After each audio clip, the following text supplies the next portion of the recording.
Hello everyone, John 12 back here again with another video. Now today I'm going to do something that I don't normally do, which is another review on something that I've previously already reviewed. Now basically, like a good week ago, well not really a week ago, like several days ago, The Amazing Spider-Man 2 came out, was released officially in America in the States, well, I gave my review on it, and several days later, I kind of feel like, well, I think I kind of went overboard on the review. Now, granted, I was kind of sick while I was doing the review, and I was kind of like in a bad place. But when I think of it, I kind of gave it a little too high of a rating when I did it. I think I gave it like a good 8.0 or 8.5 out of 10. And I don't know, I kind of feel like retracting that a rating and giving it a lower rating because like there's a lot of things that I liked about Amazing Spider-Man 2 compared to the first one, but there was a lot of things I don't like. And based off the fact that people and critics have been like bashing the Amazing Spider-Man 2, to my surprise, I thought it was interesting to just give us a new review on the picture because I don't know, I guess it's just a difference in opinions, but when I think of it, it's kind of, I guess I kind of see it, and I kind of feel that way with a lot of Marvel movies of today. Like a lot of Marvel movies that have been coming out for the past 2 years, when I first witnessed them, I'm like, oh, this is cool, but like after a few minutes, I'm like, well, I think that was a little too overrated or too crappy. Good examples of that is Iron Man 3 and Captain America: The Winter Soldier. No offense to anyone who likes those movies, but at the end of the day, Iron Man 3 was flat out overrated, and The Winter Soldier was, as much as it is epic and over the top cool and awesome, it does have its flaws, and plus, in the end of the day, Cap doesn't even save anybody in the movie. Like, the only people he saves are, fucking Shield. And who gives a fuck about Shield? Except for the fucks who watch Agents of Shield and Shield. So it was kind of pointless. And The Amazing Spider-Man definitely has its flaws, and I just wanted to give a new review on it. Basically, I already gave my overall thoughts on various things, so you can just watch my previous review. But essentially, the biggest things that I really didn't like about this movie was the fact that they started to just stuff it with a whole bunch of unnecessary things. I think Sony killed this movie, and a lot of people have been bringing up this point, and it kind of proves my point. I was talking about this a lot with Paul, like yesterday. We were discussing the fact that the Amazing Spider-Man 2's marketing was just really crap, and Sony was just you can tell they were the main cause as to ruining this movie. But then again, you can't really say that. I mean, maybe it's Mark Webb. I mean, Mark Webb is a good guy and he does good stuff, but I don't know. At the end of the day, when I think of it, if Sony's really planning on doing multiple sequels, as they are planning and said they're going to do, like The Amazing Spider-Man 3 and possible 4, and not to mention the Sinister Six movie and possible Venom spinoff, I don't really see Mark Webb as the director for all that. I after this movie, I'm kind of saying, like, you know what? I think it'll be good to get a new director. Like, Mark Webb did a good job. The detail was great, but I don't know. Like, his first one was better. Like, the first Spider-Man was a lot better. Spider-Man 2 was just too much of unnecessary stuff.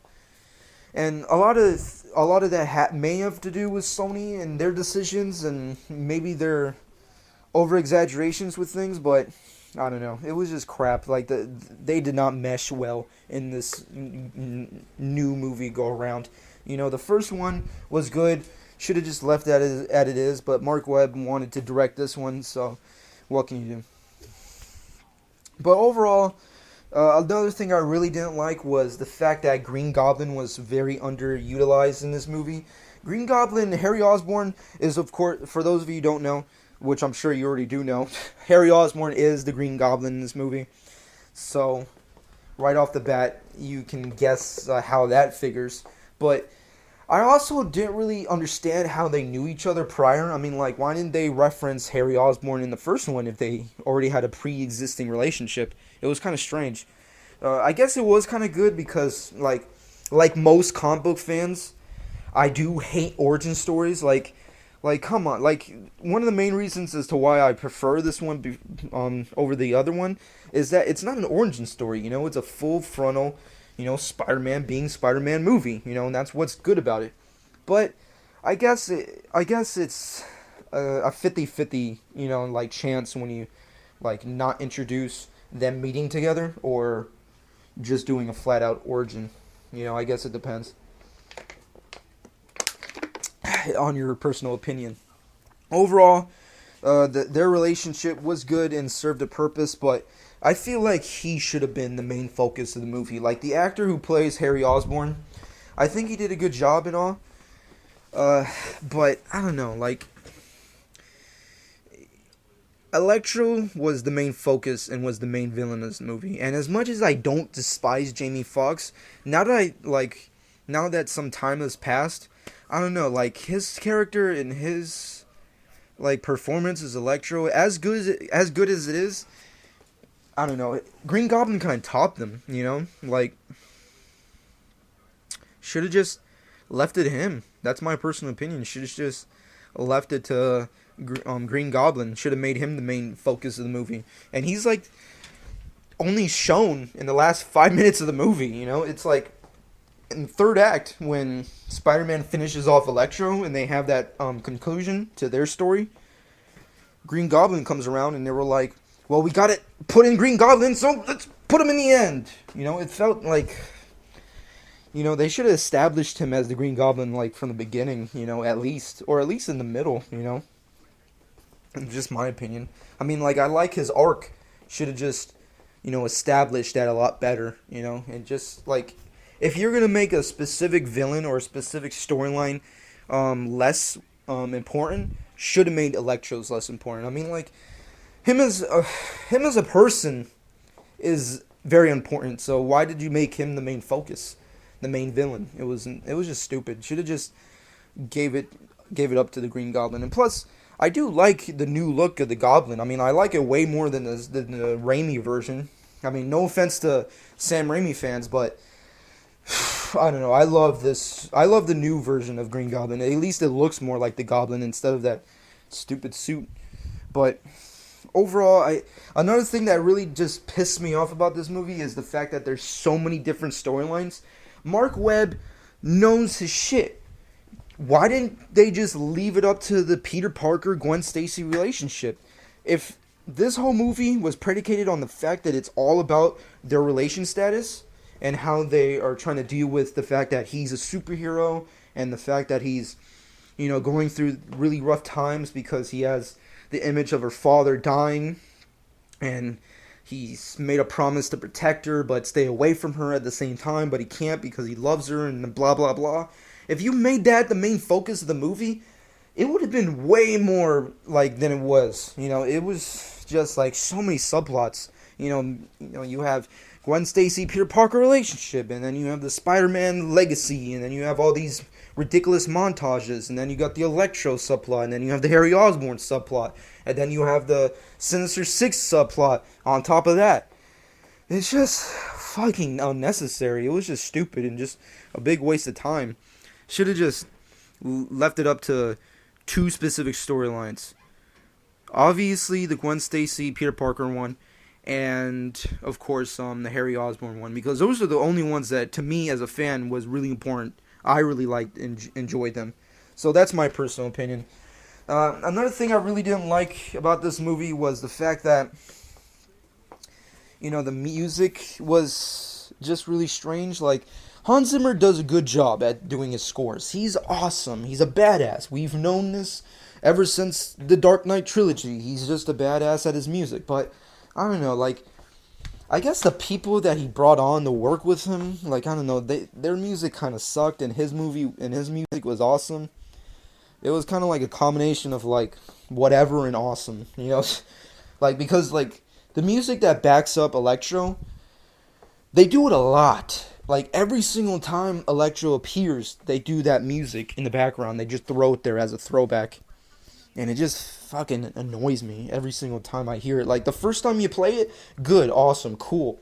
Every single time we see him, you play it, now you're just annoying me with the with all that nonsense. So I don't know. I'm not really happy about that.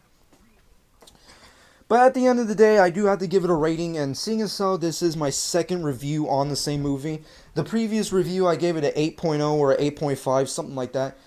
If I had to give it a new rating, I guess I would give it a 6.5, maybe a 7, depending.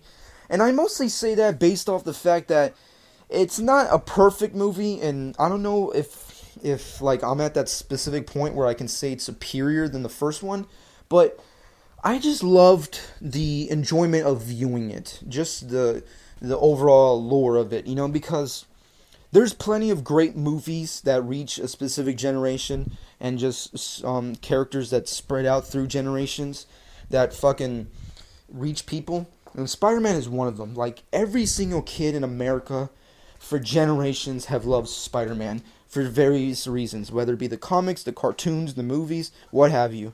And when I saw that movie, kids were going nuts. And I said this in all my comic book reviews. Kids love the shit out of that Spider-Man. They love that fuck. And I don't know, I guess the enjoyment that kids enjoyed it made me enjoy it a little bit more. It's kind of like when you're a parent and like when kids like these bullshit movies, like those bullshit like kid or cartoons and kid family movies that obviously suck, but your kid likes it and so you like it. I kind of felt that way because the second the spider symbol comes on screen and the second you see Spider-Man like fall from the sky and like jump into the city, kids were going like Spider-Man, Spider-Man, like louder and louder and louder, just repeating the same thing. It was just epic. Like if that was a recording or if I made a video out of that, it would have been amazing. Like it was just serious. Fucking amazing. So, I don't know. I guess I like the movie so much because the audience loved it so much, because you don't go to see a movie because of the audience, but every now and then the audience kind of makes you feel good for seeing the movie, because there's various like audiences that just suck and terrible, and when you want to see a good movie like a Batman movie and like someone talks on their cell phone and you get pissed off and you want to yell at them and punch them. But when I saw this movie, it was just enjoyable through and through with the audience. The kids were just awesome. They were just eating that shit like fucking chocolate. It was fucking crazy. And I guess I like it because they liked it, Spider-Man is their shit.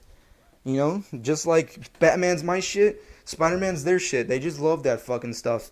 And I don't know. As much as it does have its flaws and does like not surpass the previous film by any means, I do enjoy it, and I do encourage people to check it out because it is an enjoyable Spider-Man movie, and that's what Spider-Man is. It's an enjoyable franchise. It's not an epic franchise. It's not an over-the-top franchise. It's not the greatest comic book franchise. It's just a fun franchise, just to watch, But overall, in the future, all I can say is, if they're going to do more dramatic and dark shit like the ending of Spider-Man 2, with Gwen Stacy dying and Andrew Garfield yelling, do it better, because I did say this in my previous review, I do like the comic book version better than the movie version of Gwen Stacy's death. It was way better than the movie. But all I can say in the future, I hope the Spider-Man movies do better. I don't really want to see Mark Webber direct them anymore. I'm kind of sick of him. After this movie, I'm like, you know what? Either Sony needs to give it up or like give a director like his chance to shine and like do what he wants to do, not what Sony wants to do. But what can you do with Sony? They create PlayStations. They're not listening to directors. We've established that. But that's my personal opinion. What did you guys think? Now that some time has passed for The Amazing Spider-Man 2, like, what do you think? Did you enjoy it? Do you think it's any better? Is it crap? Do you like the comic book or the movie version of Gwen Stacy's death more or less? And what are your thoughts on the future of the Spider-Man franchise? But that's been my review and my spoiler review, as I like to call it. And I hope anybody who watched this enjoyed.